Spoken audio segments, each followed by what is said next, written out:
In this video, I want to go back to the basics of photography. This channel is mostly for beginners in photography and focuses on the simple things one needs to understand before going any further. So, you are here to learn about photography. But why?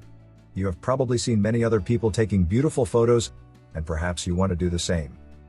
Or you just want to record and preserve memories of your life. Or you potentially want to capture beautiful images for you or for others to see. You perhaps see success at other people, and you want that. Maybe you just like cameras and want to play with them.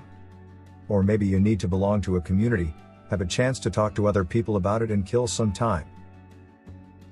I feel that a Wikipedia definition is appropriate at this point. Photography is the art, application and practice, to record durable images with a camera. The word is coming from ancient Greece, photo and graphy, which means drawing with light. Photography, like painting, is a way of copying and reproducing reality around us, but many times it can also create a new meaning and create beauty. Art is about creating beauty or emotion. Beauty is the first thing what makes anything attractive. Art can create emotion without beauty, but that is a different topic altogether. You have probably seen other people teaching the basics of photography. They start with triangle of exposure, shutter speed, aperture, ISO, and continue with composition basics and further other lessons, like focusing, metering and camera settings. But these are tools and methods of achieving a final image, the how, if you wish. But very few talk about the concept of creative process. The concept is the what, which comes before the how. The concept is the decision to create either beauty or emotion. Today we talk about beauty only and we'll leave emotion for another video. So, let's talk about beauty. Beauty is a feature of objects or things, which make them pleasurable to perceive. Beauty is an aesthetic concept and is in fact a branch of philosophy. Beauty is similar to attractiveness.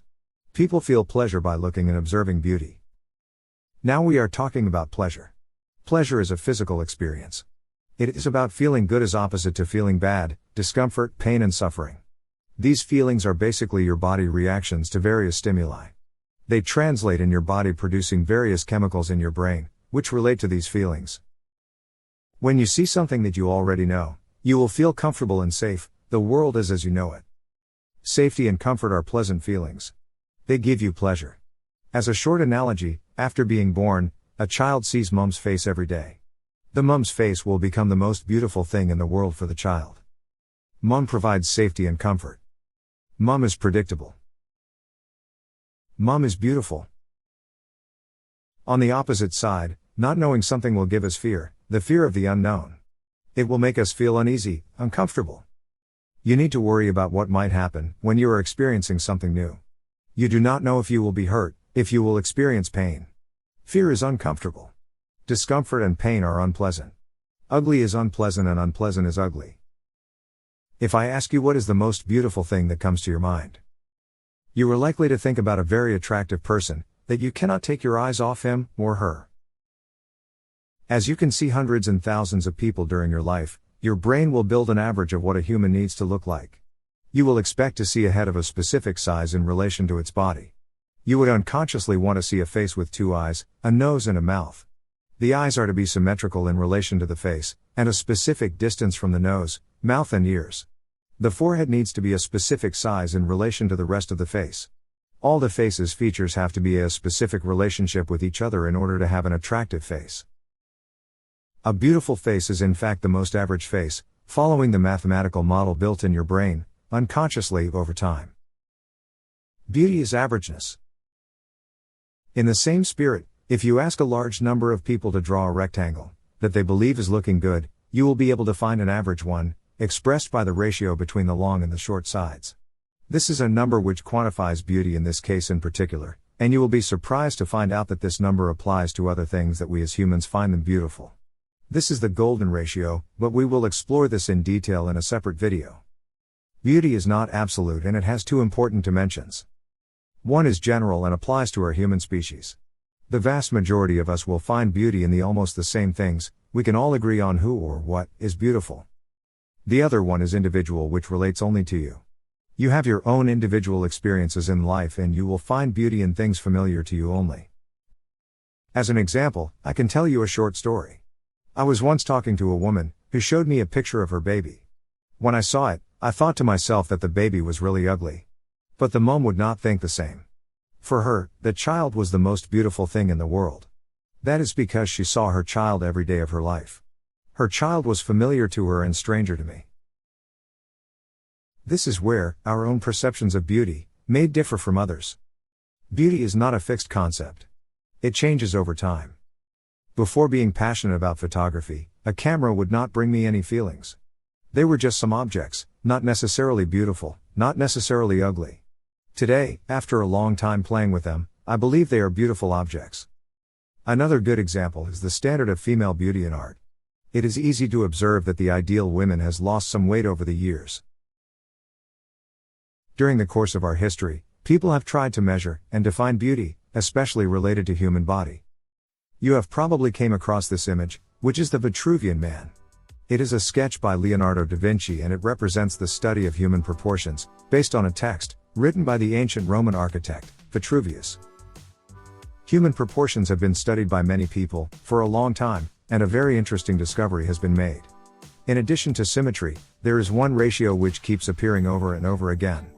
The proportion between the top of the head to the belly button and belly button to the floor is the same proportion between the forehead and the rest of the face.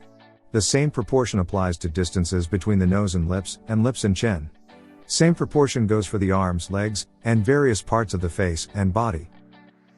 You might say, hey, but people are different.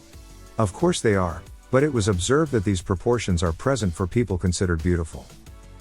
Defining this in mathematical terms, A plus B is to A, as A is to B. A divided by B is the golden ratio, which is about 1.61. And the very interesting thing is that this ratio is found in nature everywhere, from plants to animals, which are generally considered harmonious and beautiful. We are seeing this ratio all around us, and our brains is bombarded unconsciously with it. That is why we consider it beautiful, because we already know it. I think it is safe to summarize that rules of beauty are symmetry and golden ratio. Using this knowledge in any visual artistic process will ensure inclusion of beauty, hence a potential pleasant experience for the viewer. Since we are talking photography here, you have probably heard about rule of thirds already. This rule is in fact a simplification of the golden ratio, as it is easier to split things in 1/3 and 2/3, which is 1.5, rather than doing math, using 1.61. You are probably asking, if you have an exact beauty formula, how is it possible that beauty changes over time, as you mentioned earlier in the video? The answer is, general beauty changes, but very little. As long as the average human is the same, symmetry and golden ratio will still apply. It does not matter if you put on 1 or 2 kilos, you are still beautiful to me. Perception of beauty is different for other human species or perhaps, other intelligent creatures. For example, African pygmy population might not consider the American Next Top Model exactly beautiful. For them it is a long weird creature from another planet. That would be enough for today. In summary, I would like you to remember the following ideas. Beauty is generated by familiarity and it provides pleasure. Beauty is a measure of averageness and can be expressed in numbers. Beauty has two main components, symmetry and golden ratio. Beauty is general and individual. The general beauty is stable, but the individual beauty can change, grow and evolve. Today we talked about beauty in the visual context, but the concept can be extended to other human experiences such as music, food, poetry, entertainment, sports and others. Anything that brings us pleasure can be considered beautiful. Understanding beauty should be the absolute first step in becoming any kind of creator. Applying the basic concepts and formulas would ensure a pleasant experience for the viewer. I am surprised that a lot of photographers, painters, architects, sculptors or any kind of creators are not using these beauty formulas in their visual work. They either do not know or choose to be different, out of stubbornness. Some of them may succeed, but not many.